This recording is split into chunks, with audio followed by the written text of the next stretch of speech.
Hello everyone, today I will show you how to post long video on WhatsApp status. And here's how it is done.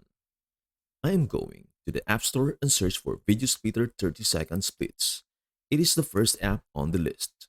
I already have it installed, but if you don't, it is free to download. Once you open it up, it will look like this. Next, tap to add a video for splitting. I'm going to choose a video that is longer than 30 seconds. Then I will tap Make 30-second splits. The app will automatically export the video into 30-second chunks.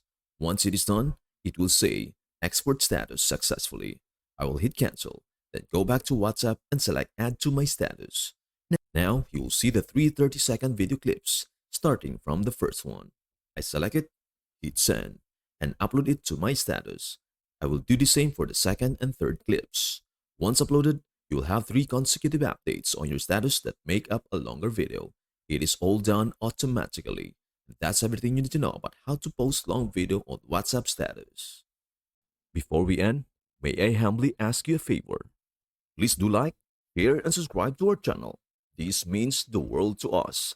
Thank you so much for watching. We hope to see you in our next video.